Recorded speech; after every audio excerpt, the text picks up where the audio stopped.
सामने बैठे क्रांतिकारी उन साथियों को सबसे पहले मैं क्रांतिकारी सलाम पेश करता हूं जो लोकतंत्र बचाओ रैली के असली प्रहरी हैं।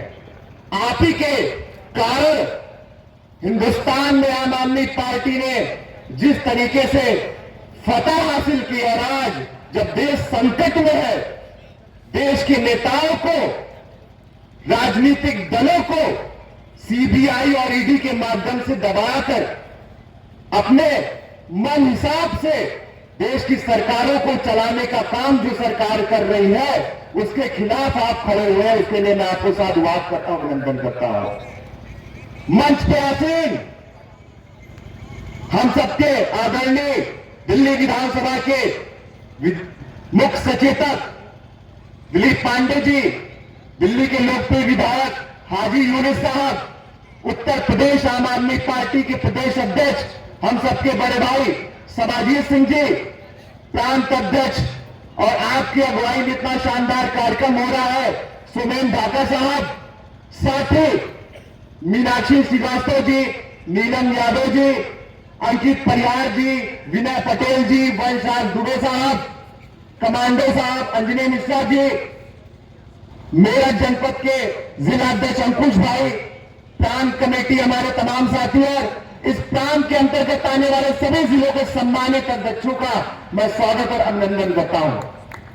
साथियों, देश में जो हालात है किसी से छुपे नहीं।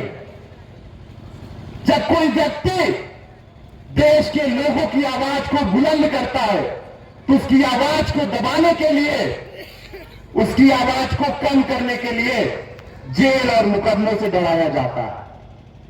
सांसद संजय जी ने क्या गुनाह किया था? उन्होंने यही गुनाह किया था जब देश में कोरोना फैला था, कोई व्यक्ति किसी को छूने को राजी नहीं था तो उन्होंने दिल्ली के लोगों के पैरों में चप्पल पहनाने का काम किया। यह गुनाह सांसद संजय सिंह जी ने किया था।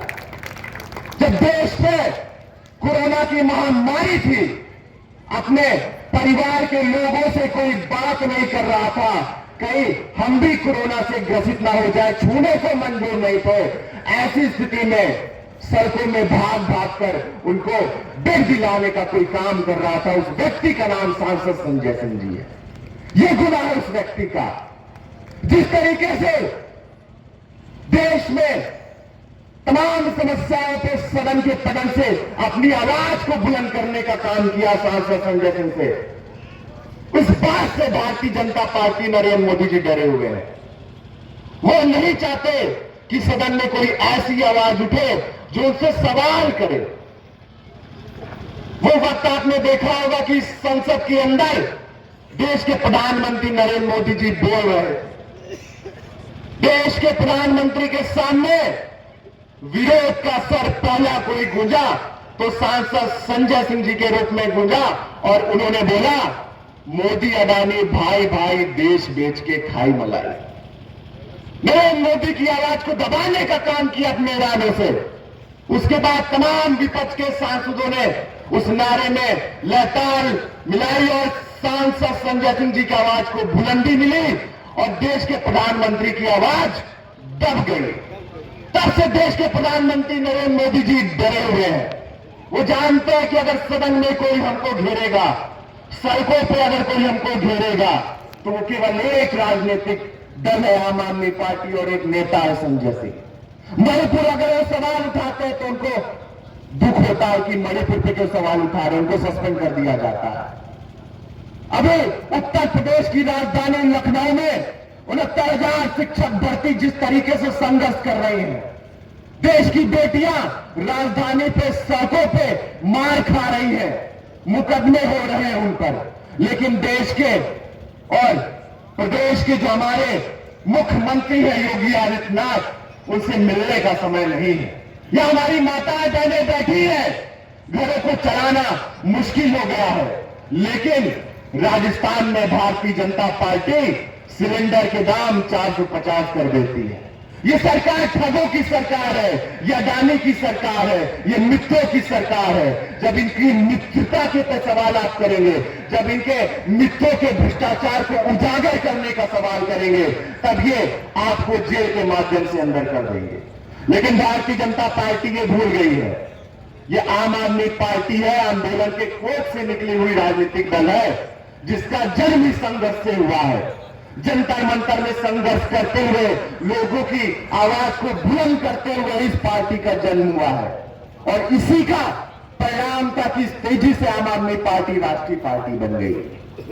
आम आदमी पार्टी ने जो प्रण लिया है, सांसद संजय सिंह जी ने जो उत्तर प्रदेश के कार्यकर्ताओं को सिखाया है, सड़कों पर संघर्ष करना सिखाया है, लाठी डंडों से ना डरना सिखाया है, मुकदमों जेल से ना डरना सिखाया है, उस दम पे उस संघर्ष को आगे ले जाएंगे और सांसद संजय सिंह जी की आवाज को बुलंद करने का काम करेंगे। भारतीय जनता पार्टी और नरेंद्र मोदी जी इस बहकावे में ना रहे, इस तानाशाही में ना रहे कि हमने आम आदमी पार्टी के 3 नेताओं को जेल में डाल दिया है तो आम आदमी पार्टी का जो संघर्ष है वो रुक जाएगा। अरे आप एक सांसद संजय सिंह जी को जेल में डालोगे, उत्तर प्रदेश में लाखों खड़े उनके समर्थक, उनके चाहने वाले, आप किसी को रोक नहीं पाओगे। उन्होंने सोचा था कि अगर मनीष सिसोदिया जी को जेल में डालेंगे तो शिक्षा क्रांति बंद हो जाएगी, लेकिन जैसे मनीष जी अंदर गए, आतिशी जी ने वो काम संभाल लिया और उसी तेजी के साथ शिक्षा क्रांति दिल्ली में जारी है। उन्होंने सोचा था सत्येंद्र जैन जी को अंदर कर देंगे तो चिकित्सा क्रांति है, जो मोहल्ला क्लिनिक बनना है वो बंद हो जाएंगे, लेकिन उनकी गलतफहमी थी।